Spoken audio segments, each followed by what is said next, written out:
Hello प्यारे बच्चों, कैसे हैं आप सभी और कैसी चल रही है आपकी मकर संक्रांति की तैयारी। और आपने पतंग उड़ाने के लिए पापा से पतंग और मांझा तो ले लिया ना।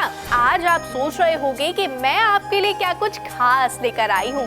तो आज मैं आपके लिए मकर संक्रांति से जुड़ी सनातन धर्म में हमारी पौराणिक कथाओं का खजाना लेकर आई हूँ। मकर संक्रांति का ये पर्व हमारे सनातन धर्म में बहुत अहम मायने रखता है। तो आज हमारी इस वीडियो में हम आपको मकर संक्रांति से जुड़ी कुछ ऐसी ही कहानियों के खजाने से रूबरू कराएंगे।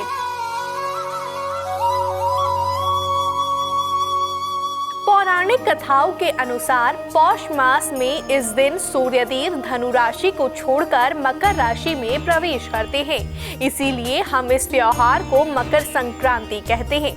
मान्यता ये भी है कि इस दिन भगवान सूर्य अपने पुत्र शनि से मिलने उनके घर जाते हैं। चूंकि शनिदेव मकर राशि के स्वामी हैं, इसीलिए इस त्योहार को मकर संक्रांति कहते हैं।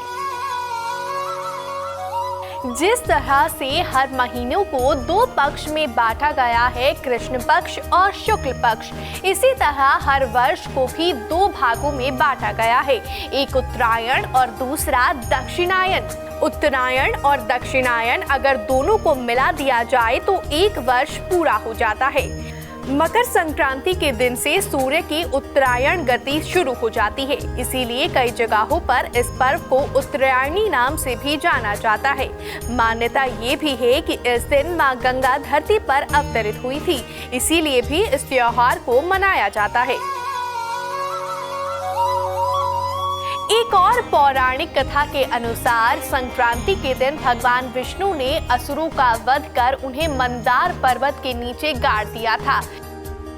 तभी से मकर संक्रांति का त्योहार मनाया जाता है और कहा जाता है कि ये दिन बुराई पर अच्छाई की जीत है। हिंदू धर्म में मकर संक्रांति के पर्व से जुड़ी ऐसी कई रोचक कहानियां हैं जो हमें इस त्योहार के महत्व के बारे में बताती हैं। इस दिन जप, तप, नहान और दान का विशेष महत्व है।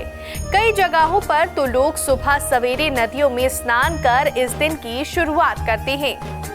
ये एकमात्र ऐसा त्योहार है जिसे पूरे भारतवर्ष में मनाया जाता है। हालांकि अलग अलग राज्यों में मकर संक्रांति को अलग अलग नामों से जाना जाता है और इस त्योहार को मनाने के तौर तरीके भी अलग हो सकते हैं, लेकिन इस त्योहार को मनाने का चलन पूरे देश में सदियों से चला आ रहा है।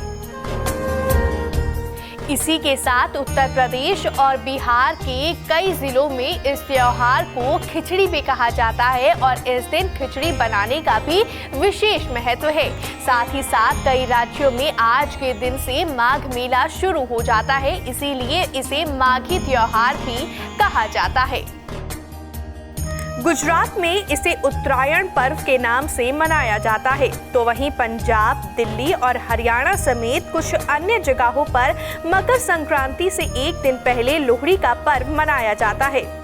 वहीं असम में भी इस त्योहार को माघ बिहू नाम से जाना जाता है और ये त्योहार एक दिन पहले वहां पर मनाया जाता है। दक्षिण भारत में मकर संक्रांति की दूसरी मान्यता है।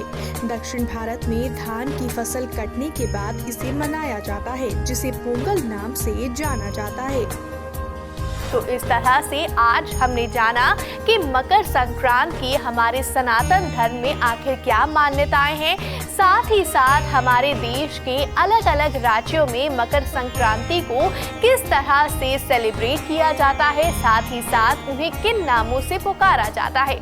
मैं आशा करती हूँ बच्चों कि आपको हमारी इस वीडियो के जरिए ढेर सारी शिक्षा जरूर मिली होगी। मकर संक्रांति का ये त्योहार क्यों मनाते हैं और हमारे सनातन धर्म में इस त्योहार से जुड़ी कितनी पौराणिक कथाएं हैं। आज के लिए बस इतना ही, लेकिन मैं आपके लिए ऐसी ही ढेर सारी दिलचस्प कहानियां लेकर आती रहूंगी।